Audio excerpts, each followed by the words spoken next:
This is the first game in a best of 7 series between VoidDragon and TWR Danko in the SITH Decade of Darkness tournament, a massive tournament with 64 participants that has culminated in VoidDragon and TWR Danko meeting in the finals. Now, I did meet VoidDragon in this tournament and I lost. Not my finest hour, but at least it feels good knowing that I lost to one of the finalists. It would have been embarrassing if I lost to VoidDragon and then he got beat to a bloody pulp in the next battle. So this battle is the Battle of Migdol, and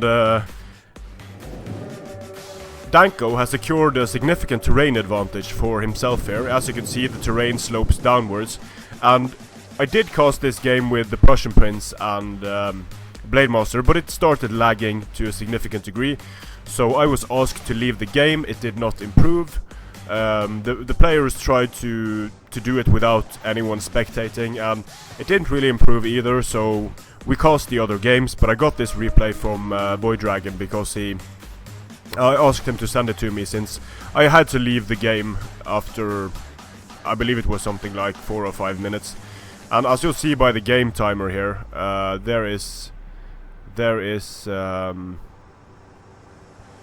only a few minutes remaining, and you'll see why. So Germanic, for the builds, I'll just put it in slow motion so I can go over the builds. Danko has 6 painted warriors, very dangerous on the charge with a 32 charge bonus. They also scare enemy infantry, so they should be able to do well against units like Celtic warriors that have low morale. Then he has 4 Iberian swords, then he has 4 Celtiberian cavalry, a front line consisting of 4 Iberian spears, mercenary Germanic scout riders. For Danko, we have 3 Celtic warriors behind 6 fierce swords, 2 Oathsworn, 2 mighty horse on each flank, 2 levy freemen on the left flank, 1 levy free man on the right.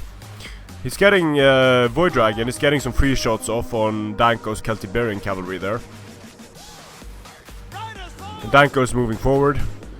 Lost a few Celtiberian cavalry, but nothing major yet. Still, just losing a few men like this in a unit can be very disadvantageous when they match up against units of similar quality. Getting hit point damage done on a unit and losing men can mean the difference between winning and losing an engagement between a unit of similar quality.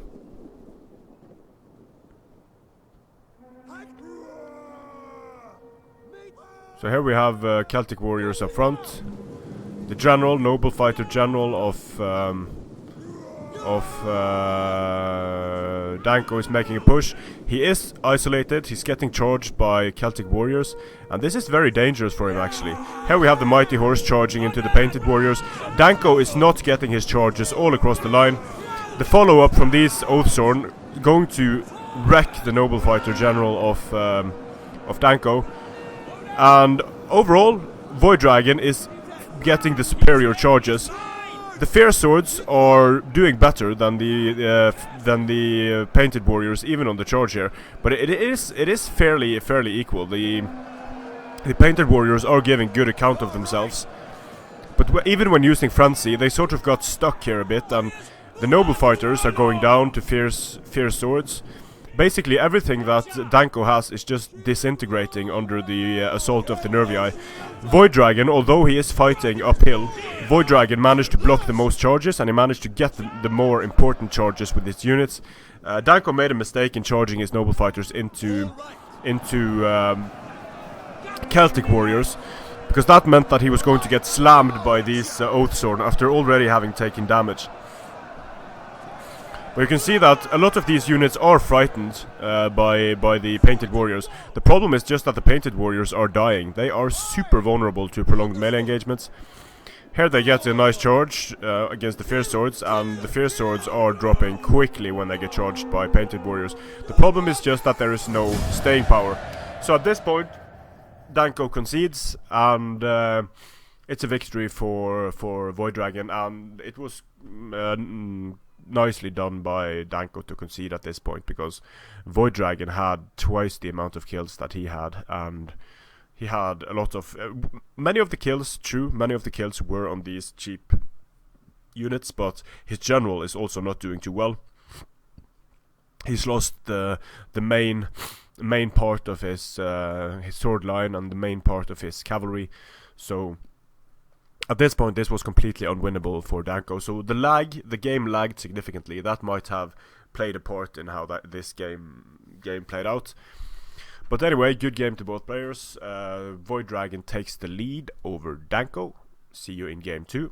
Strength and honor.